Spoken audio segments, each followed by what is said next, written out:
Hello, second graders, and happy Friday. In case you missed our read aloud this morning, the story was Koko's Kittens, and it is by Dr. Francine Patterson, photographs by Ronald Kahn.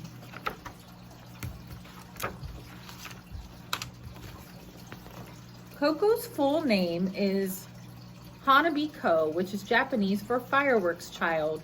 She was born on the 4th of July.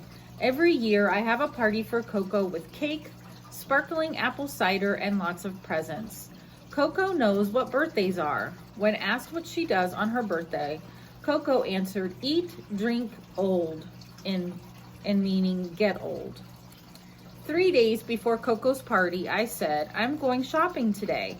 What do you want for your birthday? Cereal there, good there, drink. Koko signed. Well, what presents do you want? I asked. Cat, answered Koko.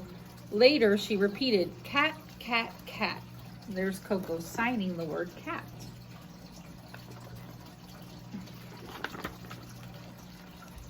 I wasn't surprised that Koko asked for a cat. I have been reading to Koko for many years, and two of her favorite stories have been Puss in Boots and the Three Little Kittens.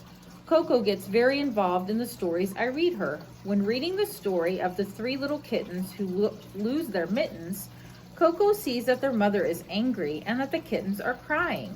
Mad, Koko signs. Koko loves picture books. Gorilla books are her favorites.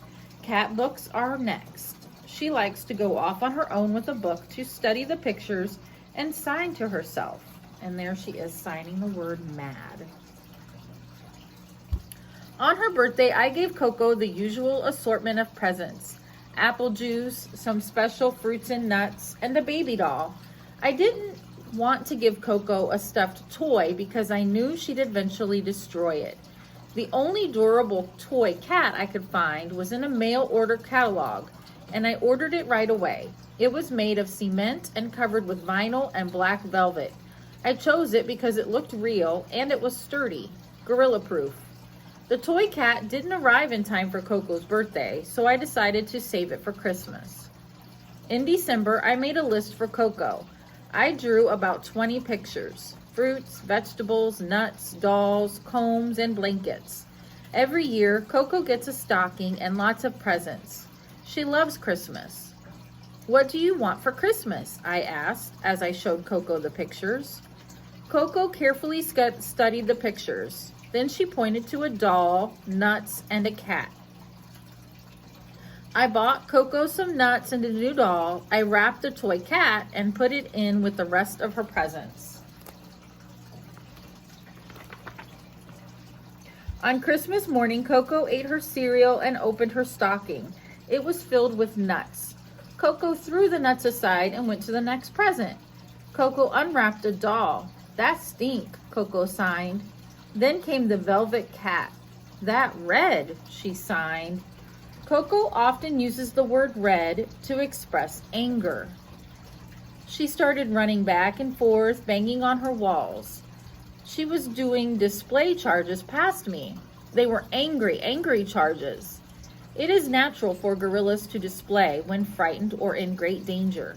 They run sideways, pound on their chest, then go down on all fours and run back and forth. But this was Christmas, usually a happy day for Koko, and she was with the people she loved. Later in the day, Barbara, a friend who had known Koko since she was a baby gorilla, arrived. That looks like a black cat, Barbara said to Koko. Would you show it to me? Koko did not answer. She pulled a blanket over her head. Could I see it? Barbara asked. Koko pulled a rag over the toy cat, then tossed it in the air. Cat that, Koko signed. Please let me see it, said Barbara. Koko gave her a toy dinosaur instead. I finally understood Koko's strange behavior. She was unhappy with her Christmas present. I had made a mistake. Koko did not want a cement and velvet toy cat. Koko wanted a real cat. She wanted a pet. There's her toy cat.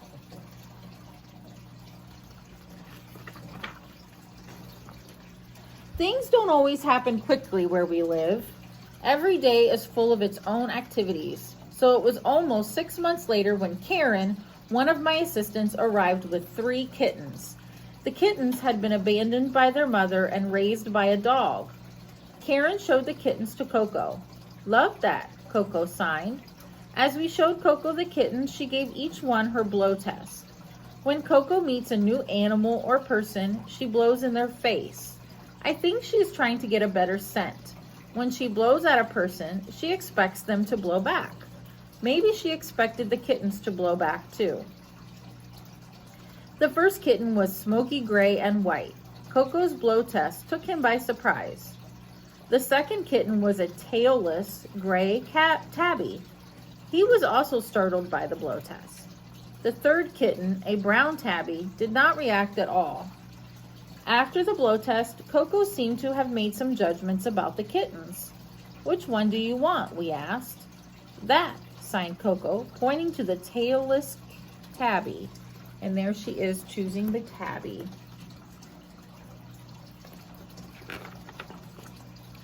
I am not sure why Koko picked the gray tabby as her favorite. I never asked her.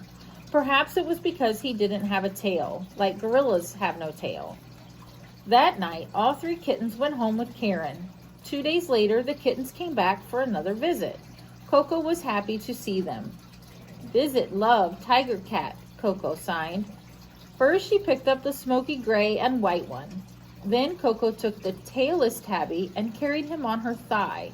After a while, she pushed him up onto the back of her neck. "Baby," Koko signed. She cradled the tabby in her legs and examined its paws. Koko squeezed and the tabby's claws came out. "Cat do scratch," Koko signed. "Koko love." "What will you name the kitty?" I asked. "All ball," Koko signed. "Yes," I said, "like a ball, he has no tail." Ball stayed overnight as a visiting kitten. By the end of the week, Ball was a permanent member of our household. Koko had her kitten at last. Don't they look so cute? For the first few weeks, Ball lived in my house. Every evening at 6 o'clock, I would take Ball to Koko's trailer for an evening visit. I carried the kitten in my pocket as I prepared Koko for bed. Koko soon grew accustomed to this routine. "What happens at night?" I asked. "All Ball," signed Koko. "Right," I'd say. "Ball visits you at night." When he was older, Ball snuck into Koko's trailer by himself. It worried me in the beginning. I did not know how Koko would treat the kitten unsupervised. As it turned out, Koko was always gentle. Ball was never afraid of her. Kittens should not be separated from their mothers until they are at least 6 weeks old. Poor Ball was abandoned by his mother at birth, which might have accounted for some of his faults. Ball was an unusual cat. He was very aggressive. He would go up to people and bite them for no reason. He would bite Koko too. "Cat bite," Koko signed, but she never struck back. Koko did not like to be scratched or bitten, but she loved Ball in spite of his naughty behavior. "Tell me a story about Ball," I said. Koko loved Ball, she signed. There she is signing love. And there they are. Koko tucks Ball in her thigh as she wipes her brow. On this picture. You see the kitten down there, tucked in. Koko carries Ball on her back just like a baby gorilla. Koko treated Ball as if he were her baby. The very first time she picked him up, she tried to tuck him in her thigh. That's where mother gorillas put their infants. Older babies are carried on their mothers' backs. Koko tried this with Ball too. Koko was a good gorilla mother. She combed and pet Ball to keep him clean.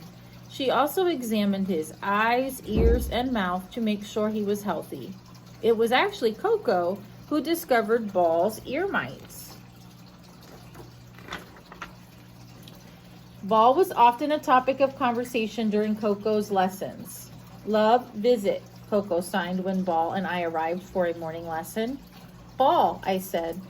Trouble, signed Koko. Love. Koko seemed to enjoy conversations about her kitten. This dialogue took place between Koko and a research assistant named Janet. I'll give you some grapes if you tell me about Ball, the cat, Janet said. Soft, Koko signed. What kind of animal is he? Janet asked. Cat, cat, cat, Koko answered. Do you love Ball?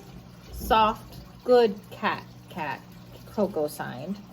In addition to sign language, art is another way I test Koko's perceptions. Ball lay with a green toy on an orange towel. I gave Koko a canvas and some paints and asked her to draw Ball. Koko had 10 colors to choose from. First, she picked black for Ball's body. Next, she picked orange for the towel and green for the toy. What about Ball's eyes? I asked. Koko picked tan. There's Ball posing for the painting for Koko, and there's Koko's painting. Koko loves to play games. Her favorite are chase, blow it, and tickle. Koko likes to be tickled, and she thinks that others like it too. Tickle, Koko signed to Ball when they were lying on the floor together. Ball was not a good tickler, nor did he like to be tickled. So Koko and I pretended. I tickled Koko while carrying the kitten in my hand. Koko thought this was very funny. Chase, blow it, enjoy, Koko signed to Ball. In the game of blow it, Koko blows as hard as she can into the face of her playmate. It's not hard to understand why this game was not one of Ball's favorites. Chase is similar to tag. Players run back and forth and chase each other. This is a popular game among gorillas in the wild, but Ball never quite caught on to the chase. Koko did not realize that kittens don't necessarily enjoy gorilla games. Koko did understand that kittens like warmth, affection, and attention, and Koko supplied plenty. There she is trying to play tickle, and then down there she's trying to tickle.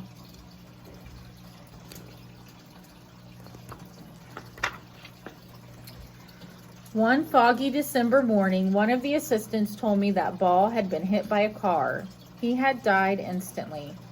I was shocked and unprepared.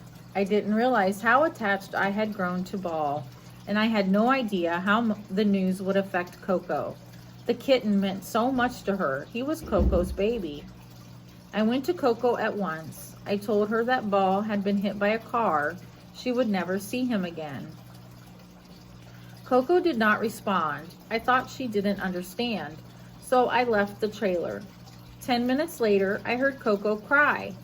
It was a distress call, a loud, long series of high-pitched hoops. I cried too. 3 days later, Koko and I had a conversation about Ball. Do you want to talk about your kitty? I asked. Cry, Koko signed. Can you tell me more about it? I asked. Blind, she signed. We don't see him anymore, do we? What happened to your kitty? I asked. Sleep cat, Koko signed. A few weeks later, Koko saw a picture of a gray tabby who looked very much like Ball. She pointed to the picture and signed, cry, sad, frown. It was a very unhappy time. And there's a picture of Koko signing the word sad.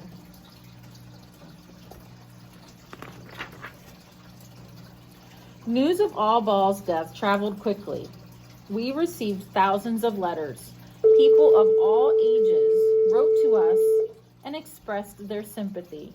Some sent cards and others sent photographs, and many children created pictures. They all had one message, that Koko should have a new kitten.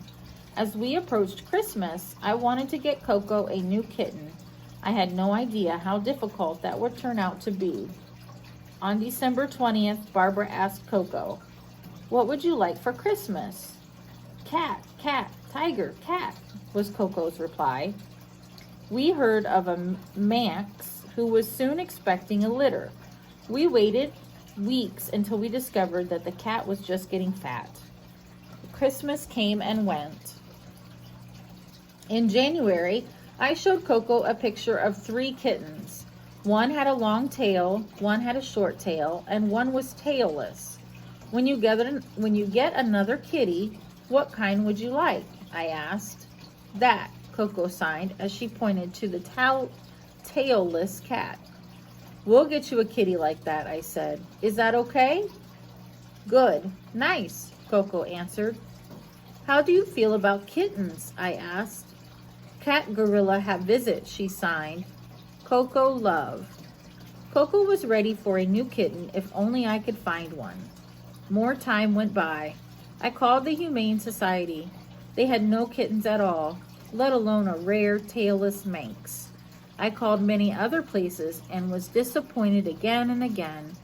I was told that not many kittens were born during that time of year. The worst part of this period was my feeling that I was letting Koko down. I'd watch as someone would ask Koko, where's your cat? And she would look around almost as if she were doing a double take, as if she were looking for Ball. Poor Koko.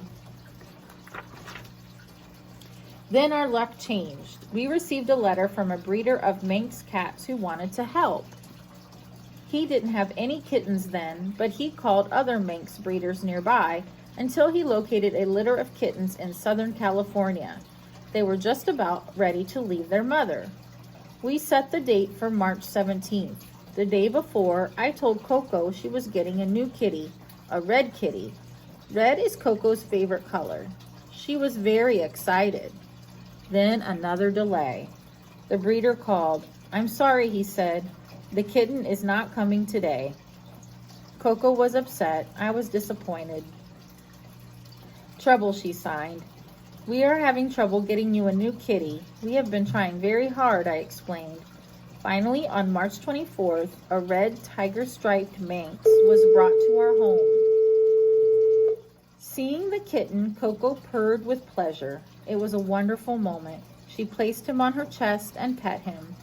Let me hold the kitty, I said. But Koko would not let go.